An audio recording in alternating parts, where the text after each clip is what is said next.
Welcome to the Heavy Spoilers Show. I'm your host Paul, and in this video we're breaking down The Last of Us.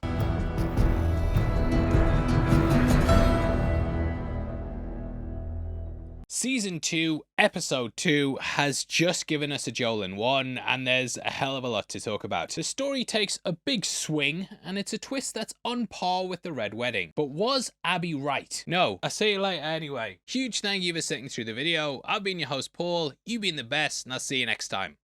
Okay, so it deserves a little more nuance than that, and throughout this video, that's what I want to discuss. It's something I've gone back and forth on over the years, and I think it's definitely worth diving into. At the end of the first season, we did a video on whether Joel was right, and I think these moral choices are definitely worth discussing. Obviously though, there'll be heavy spoilers, so if you're not caught up to the story, then I suggest you turn off now. Make sure you subscribe as well for our breakdowns on the season, as we will be covering it week to week. With that out of the way though, thank you for clicking this. Now let's get into The Last of Us. You don't get to rush this.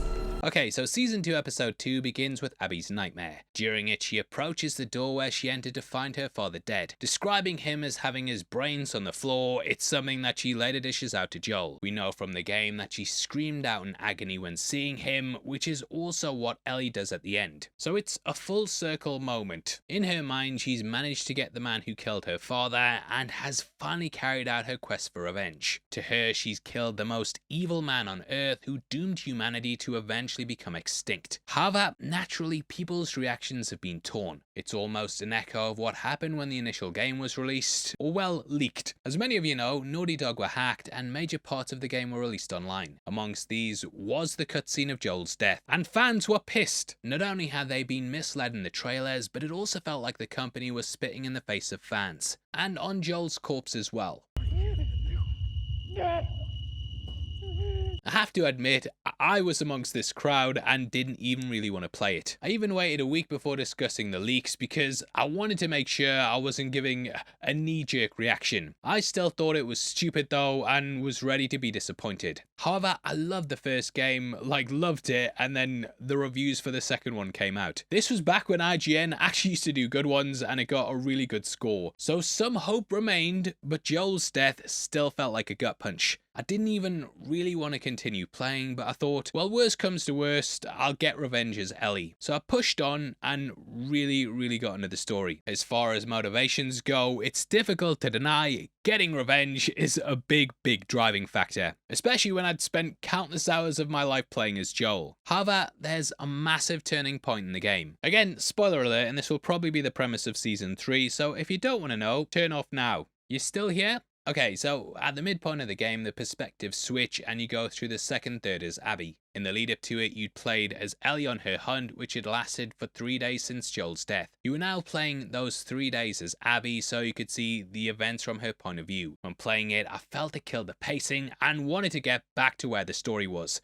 I pretty much took a break from the game for a couple of days because I just didn't want to play with her. However, upon making myself go back, I found something I didn't expect. I actually started enjoying playing as Abby. Being in her shoes, it made me see her as, dare I say, likable. Thumbs down is right there, but let me explain. Not to destroy the title of the video, but The Last of Us has never been about right or wrong. Every character's the hero of their story, and thus every character's the villain in someone else's. Everyone's willing to do terrible things, and they'll step over each other just to survive. Part 1 was really subtle about this, and Joel would sometimes drop hints about what he did. At one point, you wander into a trap which Joel figures out early on. He says he knows because he's been on the other side of ambushes just like this. Tommy later refers to the bad things they did together, and it's clearly eating him up.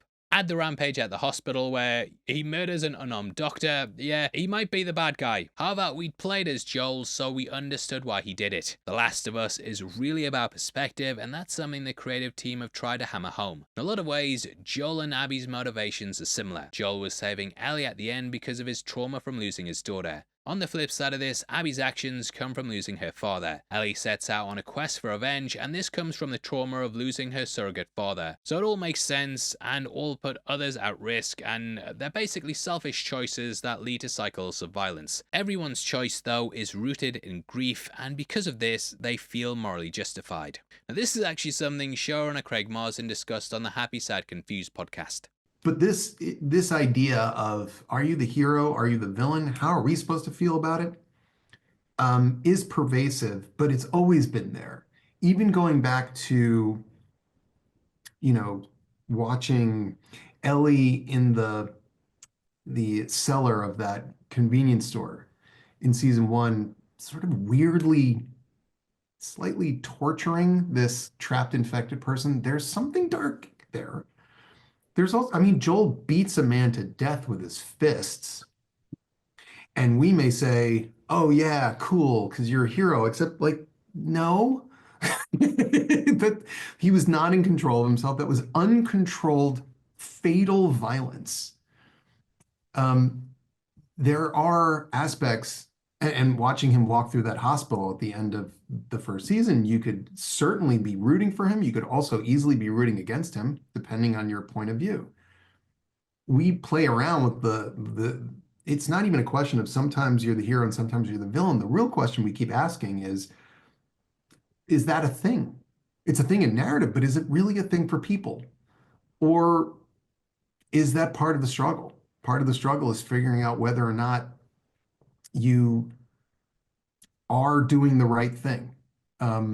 Now, in Abby's eyes, her dad was working on a vaccine that was gonna save countless lives. This would bring back humans from the brink. We see at the start of season 2 how every action we take is something that could put our species in danger. Even fixing up old houses so people can live there, that calls in a giant wave of infected. The fungus will forever be able to infect us, and every action to expand will likely be pushed back. But the cure would have tipped the scales. It was a selfless action that would have given us a fighting chance. Ellie was even up for sacrificing herself, and she felt like she finally had a purpose. Joel's rampage destroyed this though. On the flip side of this, I realized that I was sort of the counter to Abby. I saw her attack on Joel as being something that was bad, if not worse than what Joel did. I think that's mainly down to how violent and inhuman that it was. To me at least. In my mind, I could justify Joel's actions because I'd grown an attachment to Ellie. Not having this with Abby made it seem excessive and like Abby was the villain. However, in getting her perspective and playing in her shoes, I finally saw why she did it, even if I didn't necessarily agree with why. I think The Last of Us story is about how revenge often ends up destroying you as well. The Chinese have a saying, before setting out on revenge, you first dig 2 graves. The second is for yourself because of the self-destruction it will lead to. We see this constantly throughout the game as well. Neither Abby or Ellie get closure from their revenge, and all it leads to is more pain and misery. Abby's grief doesn't subside, and she just creates pain and grief for someone else. I feel like part 2, and what they will likely do with season 3, is to show how even people you hate can be someone you can share empathy with. It extends beyond just playing as a character, and instead you grow as a person. If you can understand and sympathize with someone, that will in turn make you less hateful and negative. So rather than asking if Abby was right or wrong, I think we should ask, why was Abby right and why was she wrong? If we flat out say she was right, then it flat out means that Joel and Ellie are wrong. In juxtaposition to this, if we say Abby was wrong, then it means Joel and Ellie are right. I think in both cases, someone's going to have a counter-argument to what they did that morally shows they were wrong. Everything operates within shades of grey. Everyone's choice comes from a place of love, which also shares space there with pain. Love is a strange emotion because it can really push you one of 2 ways. It can be the most positive thing in the world, but also if something happens, it can turn into just as strong hate. So it's not really a case of right and wrong, and though I can't condone what Abby did, at least I understand it from her point of view. It's the same way I understand why Joel did what he did, and I think it aids these pretty complicated characters. In the meantime though, I'd love to hear your thoughts, and we will of course be back for episode 3 next week. We're also selling our Last of Us inspired shirts below at the merch store. We've currently got 2 designs on there, and if you buy both you get a 15% discount. I think these are the best ones we've done, and huge thank you to everyone who's picked one up. Please drop a like on the video and also leave a comment with your thoughts below. Did you know that members of the channel also get early access to videos? If you click the join button you'll get at least 1 breakdown a week before anyone else. Costs just 99 cents a month, and we try to set it where hopefully it's not a lot to you, but if a lot of you do it, it will mean a lot to us. Now, if you want something else to watch, we've got a breakdown of episode 2 on screen right now. That goes over all the Easter eggs, hidden details, things you missed, and yeah, definitely head over there right after this. Out of the way though, huge thank you for sticking through this video. I've been your host Paul, you've been the best, and I'll see you next time. Take care, peace.